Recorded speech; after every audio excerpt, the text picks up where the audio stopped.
हार नानक सच्चे की साची कार, आदेश तिसै आदेश, आद अनील अनाद अनाहत, जुग जुग एको वेश। गुरु नानक देव जी के इस परम पवित्र उपदेश से तमाम सिद्धों की परम तृप्ति हुई। तब गोरखनाथ जी कहने लगे, हे नानक, तुम लोग इधर किस प्रकार आए हो? अपने आने का कारण बताओ। तुम्हारी तमाम अभिलाषा हम पूर्ण करेंगे। तब गुरु जी ने कहा, एक मनोरथ किया पूरा, जद हमको मिलया सतगुर सूरा। अवर मनोरथ रह्यो न कोई, सिद्ध बुद्ध पर मैं सब लोई। सुन गोरख तुम दीख्या देओ, प्रणवत नानक सच समयो। गुरु नानक देव जी ने कहा कि हमारी कोई मनोरथ कामना नहीं है। हमने उस एक को प्राप्त कर लिया, इसलिए हमें तृप्ति मिल गई। अगर आप कोई दीक्षा देना ही चाहते हो तो हमें यह दीक्षा दो कि हम उस एक निरंकार में अभेद हो जाए, समा जाए। यह शब्द सुनकर गोरखनाथ मौन हो गया। तब मंगलनाथ ने कहा, क्यों रे गोरख जी, आपने नानक देव को कुछ उपदेश किया? गोरख ने उत्तर दिया, हम अभी नानक को देख रहे हैं। अब हमें मालूम है कि नानक देव पूर्ण पुरुष है। तब मंगलनाथ कहने लगा, जैसा आपने नानक को देखा है वैसा ही आपका कथन करो। गोरख ने कहा, हे नानक, जैसा आप उपदेश करते हो वही सत्य है। हम साध हैं, सत्य को सत्य ही कहेंगे। उस समय मर्दाना जी हाथ बांधकर गुरुदेव जी को कहने लगे, क्या अभी आगे जाने का विचार है अथवा नहीं? गुरु जी ने कहा, मर्दाना जी, अभी आगे बहुत से स्थान हैं। तब मर्दाना जी कहने लगे, तब आप आगे भी चलो। गुरु जी ने कहा, हाँ, अभी चलते हैं। तब मर्दाना कहने लगा, हे गुरु जी, मैं 9 नाथ 84 सिद्धांतिकों के नाम सुनने की इच्छा रखता हूँ। गुरु जी ने कहा, हे मर्दाना, जल्दी ना करो, हम तुम्हारी तमाम इच्छाएं पूर्ण करेंगे और सबके नाम बताएंगे। तब गुरु जी आगे की ओर चले। बोलो जी पाई जी वाहेगुरु, वाहेगुरु, वाहेगुरु।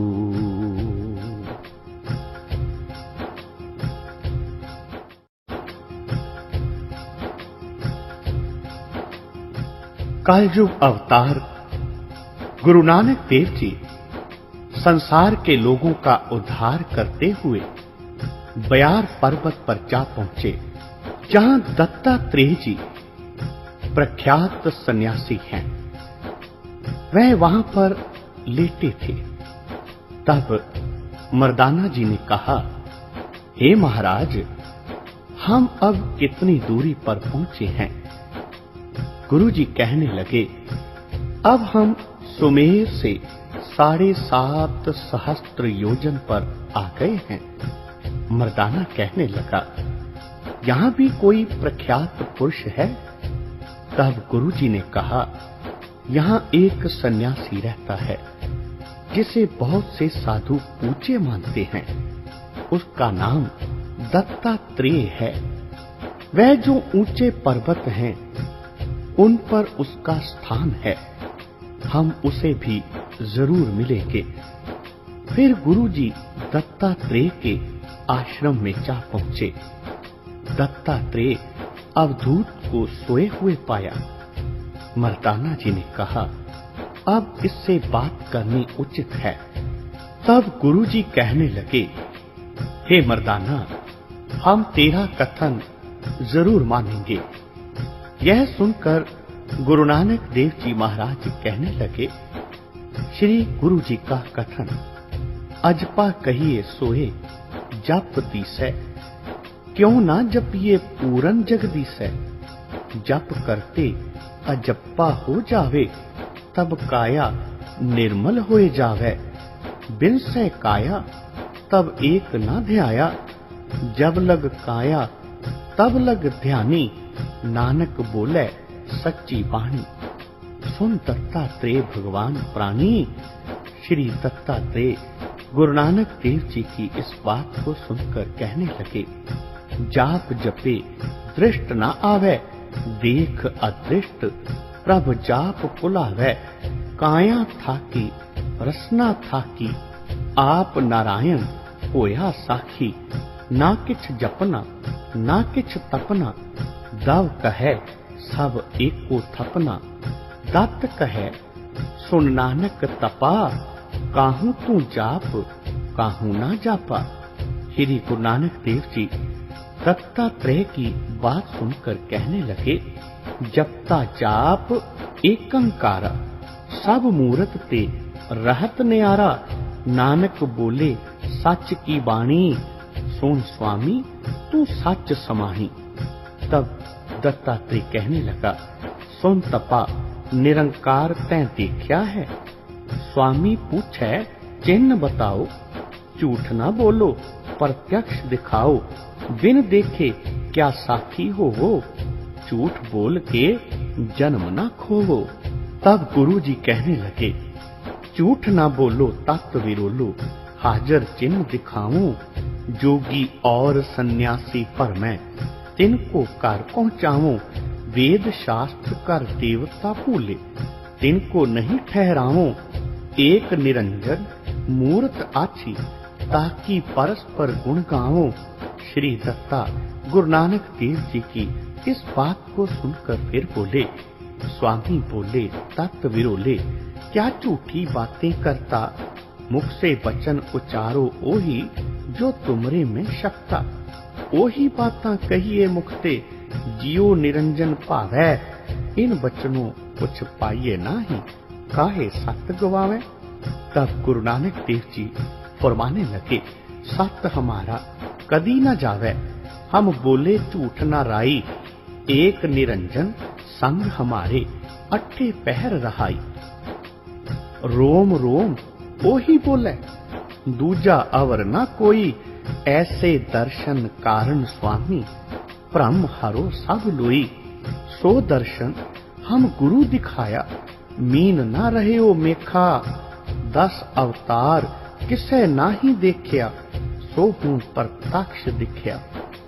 तब श्री दत्तात्रेय कहने लगे, बातें पर प्रतीत न आवे, जो प्रत्यक्ष न दिखे। ऐसी बात ना सुनिए आगे, शत दर्शन को पेखै।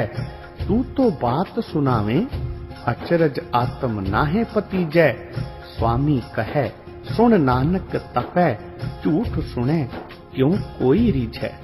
तब गुरु नानक देव जी ने दत्तात्रेय को बताया, रीझोगे जब नैनी देखो, तुमरा चित्त कठोरै। जटा वधाई देही गाली, जैसे पाहन कोरै। कंबल कूंब चढ़ावे पावे, उज्जल होए ना जावे। नारी 10 क्षेत्र करे सिंगारा, कंतन कबूर आवे। दत्तात्रेय जी का कथन गुरु नानक देव जी की बात सुनकर दत्ता जी इस प्रकार बोले, चल हो तपा निरंजन कैसा, जो तुम कहत हो देखिया। शास्त्र वेद पुराण पुकारें, जह बिद कहू ना लेख्या। अचरज बात सुनाई तुम हो, हम तो परमत पटका। हलचल उपजी ठहर न पावे, चित्त हमारा अटका। तब गुरु जी कहने लगे, मूरत लाल सब्ज है काया, जैसे रोम सवरना। हीरा मोती चरण दिखाइए, चंद सूरज 2 नैना। दांत जड़ाओ बने जवाहर, पवा सूल शक्कर चलकै। नक दोस्त खडे की तारा, जैसे दामन चमके। चल कर देखो तुम्हें दिखाऊं, तब तू माने स्वामी। निरंजन के नानक सदा हजूरी, आठा पहर सलामी। तब श्री दत्तात्रेय जी कहने लगे, देखी शक्त तुम्हारी नानक, जो बोले सो साची, अब प्रतीत पई है हमको, हृदय अंदर नाची। कांसो गुरु तुम्हारा कही है, जिन तुमको देख दिखाया, ऐसा आगे और न साधु, जो नानक तपा बनाया। तब श्री गुरु नानक देव जी कहने लगे, षट दर्शन पंथ को देखो, पेख तुम्हारा ऊंचा, जात वर्ण सब सेवक तुमरे, संग न कोई पहुंचा। रिद्ध सिद्ध सब पीछे डाली, एक कह किया आधारा।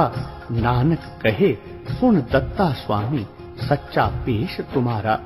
इसके पश्चात गुरुजी और दत्तात्रेय जी परस्पर अभिवादन करने लगे।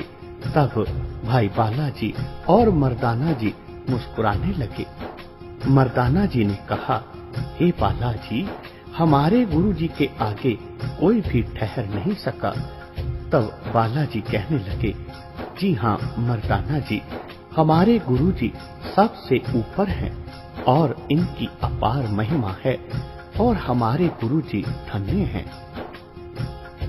अब गुरुजी काग भुषंडी के आश्रम में गए, जहां अनेकों ऋषि पक्षियों के रूप में काग भुषंडी जी के साथ कथा सुन रहे थे। जब कथा समाप्त हुई तो समस्त ऋषि अपने अपने आश्रमों को गए। तब गुरुजी ने कहा, हे मर्दाना जी, तुम इस समय कुछ कीर्तन का समय बांधो। काग भुषंडी ने जब कीर्तन की आवाज सुनी तब कहने लगा, यह कीर्तन कौन कर रहा है? तब मर्दाना जी को देखकर उसने प्रश्न किया कि तुम किसका कीर्तन करते हो? तब मर्दाना जी ने उत्तर दिया कि यह सभी कीर्तन गुरु नानक देव जी के कहे हुए हैं। तब भुषुंडी ने कहा, क्या वही नानक है जिसने कलयुगी जीवों के उद्धार हेतु अवतार धारण किया है? तब मर्दाना जी कहने लगे, हे ऋषिवर, यही गुरु नानक देव जी हैं जो आपके सन्मुख विराज रहे हैं।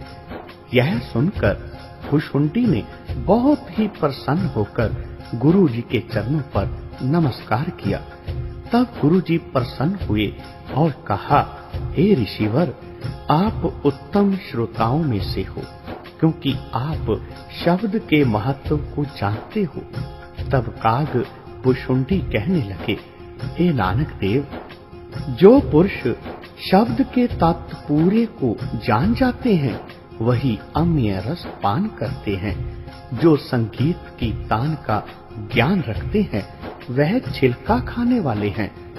तब भाई बालाजी बोले, आप परमहंस हो और महापुरुष हो तथा परमेश्वर के प्रेमी हो। आपने यह काग देह क्यों अपना रखी है? काग भुषुंडी कहने लगे, हे संतवर, मैंने इसी देह की कृपा से प्रभु दर्शन पाया है तथा इसीलिए मुझे यह देह परम प्रिय है। जब प्रलय होती है तब मैं यही देह धारण करता हूँ। यह शक्ति भी मैंने इसी देह से प्राप्त की है तथा मेरी मृत्यु मेरी ही इच्छा पर है। मैं जब चाहूँ तभी मरूंगा। यह भी इसी देह की कृपा का फल है।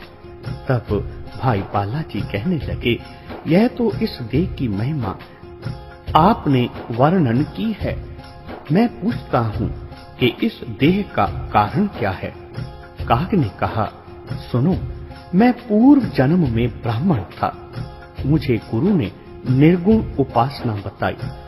जब मैंने सगुण उपासना पूछी तो गुरु ने मुझे कहा, तू तो काग की भांति काएं काएं करता है।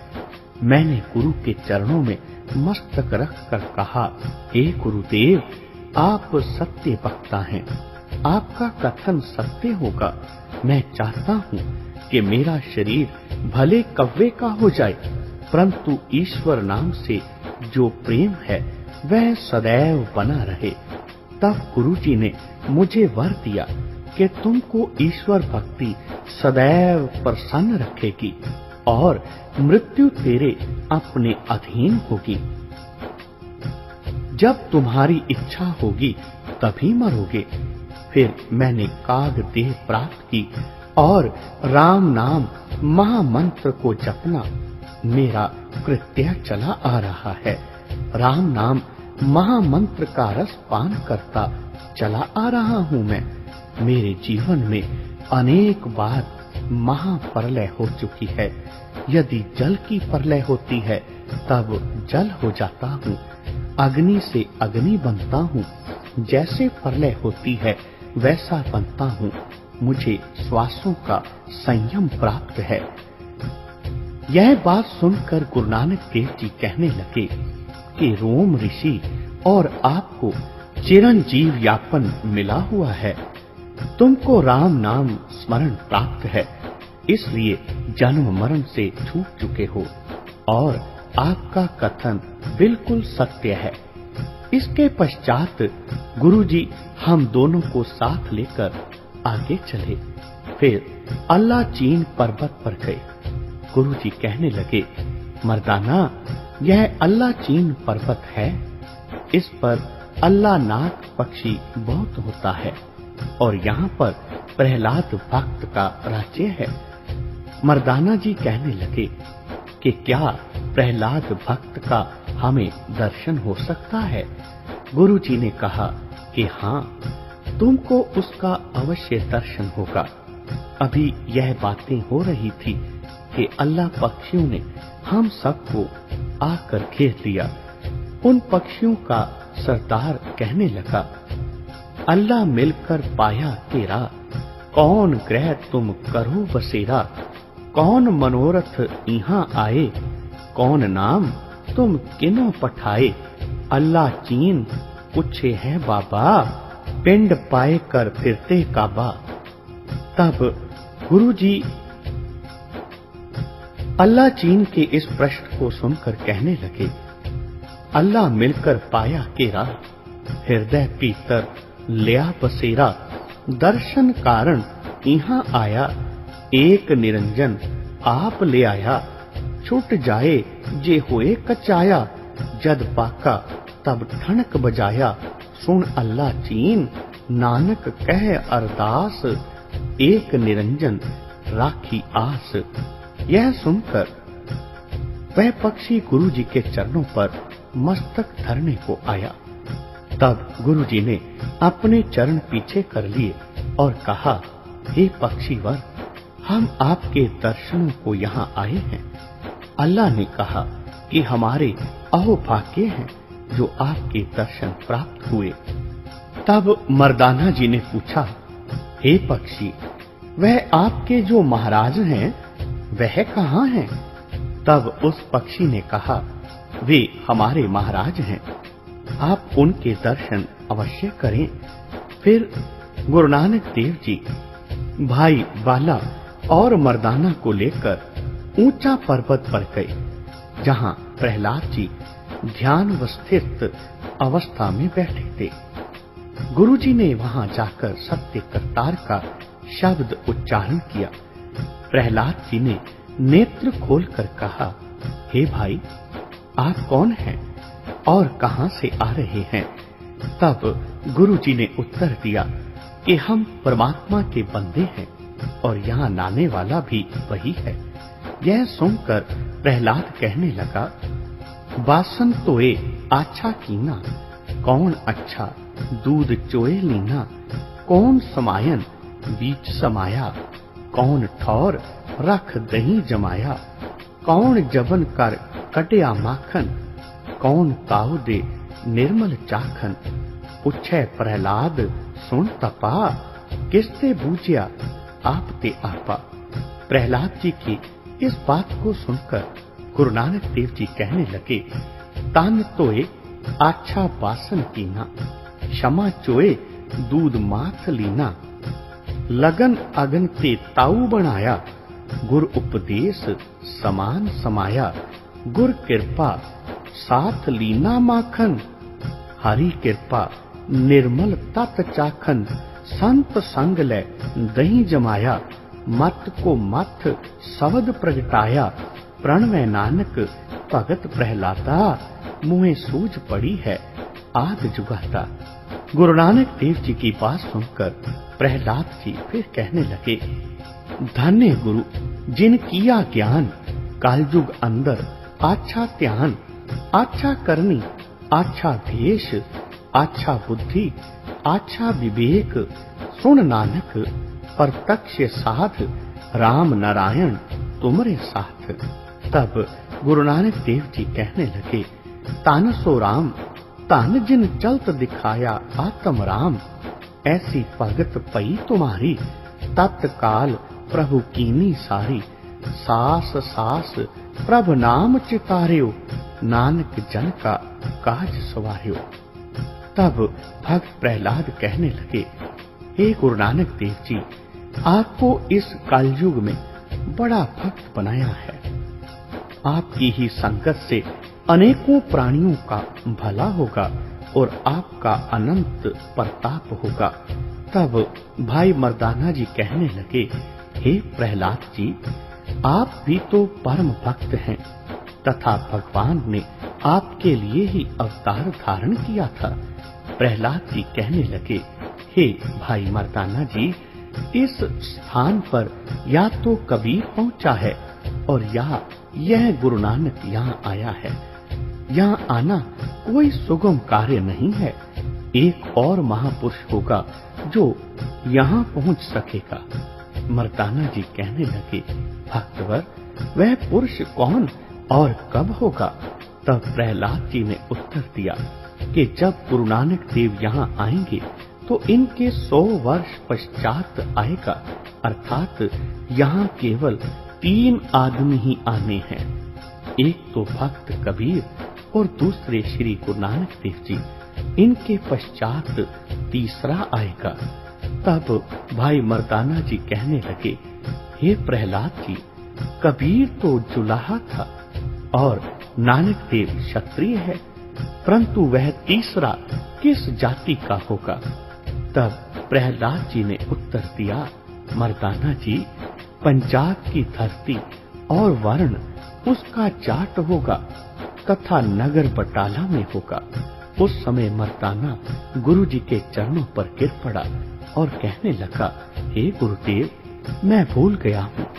गुरु जी ने कहा, हे भाई मर्दाना, जो पूर्ण पुरुष होते हैं वह सभी संशय दूर कर देते हैं। फिर प्रहलाद ने कहा कि गुरु नानक पूर्ण है और जहाँ पूर्ण पुरुष जाते हैं उस धरती के भाग्य महान हो जाते हैं तथा वह महापुरुष अपनी प्रशंसा स्वयं नहीं करते। तब सभी लोग बहुत ही प्रसन्न हुए। तब गुरु जी भाई बाला और मर्दाना जी को साथ लेकर भगत ध्रुव के स्थान की ओर चल पड़े। बोलो जी भाई जी, वाहे गुरु वाहे गुरु वाहे गुरु।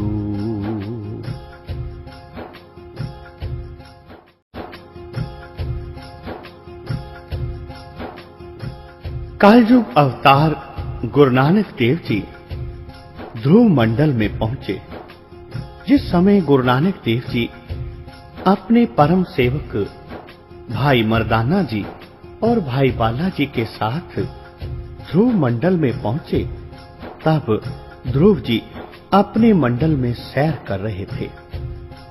इन सब को देखकर वह अचंभे में आ गए।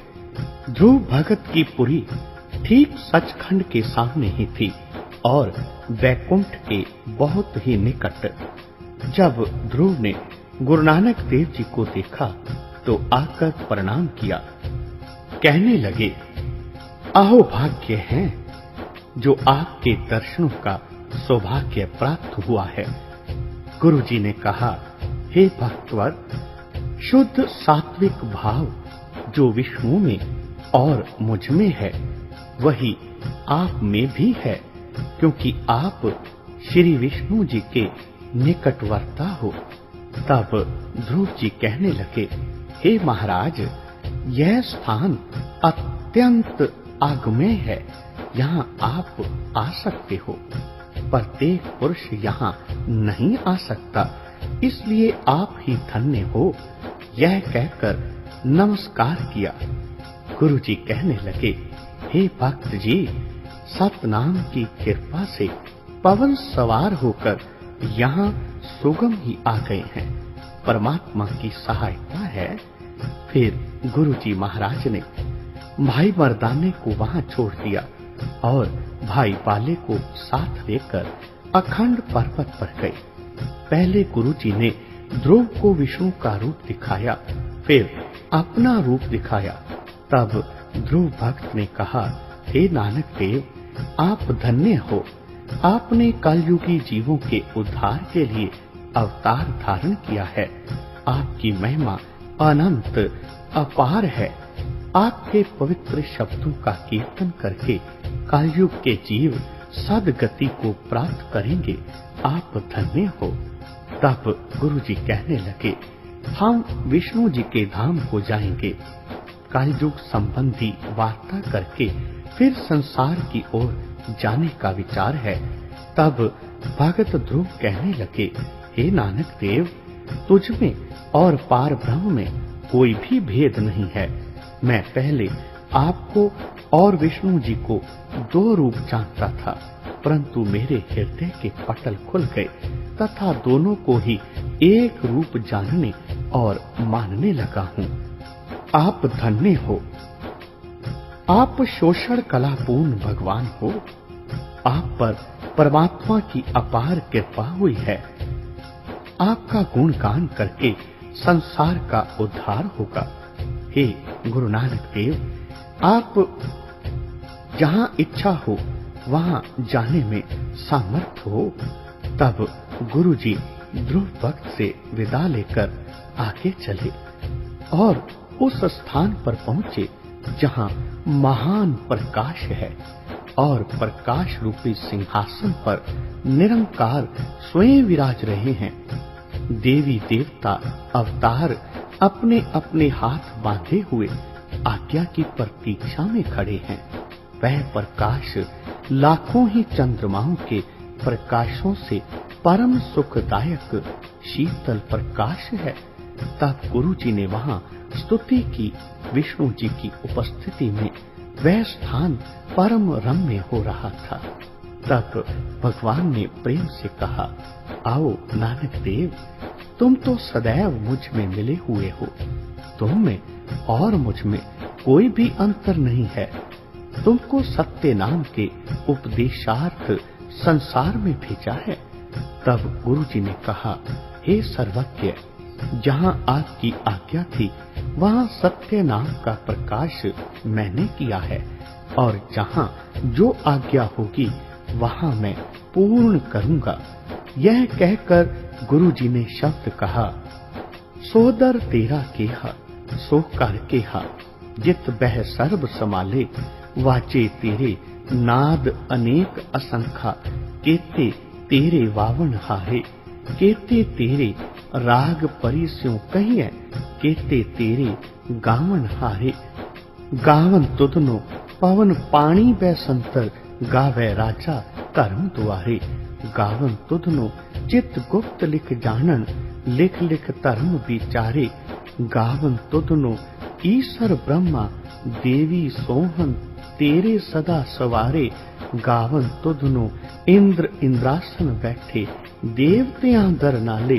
गावन तुधनो सिद्ध समाधि अंदर, गावन तुधनो साध विचारे। गावन तुधनो जति सती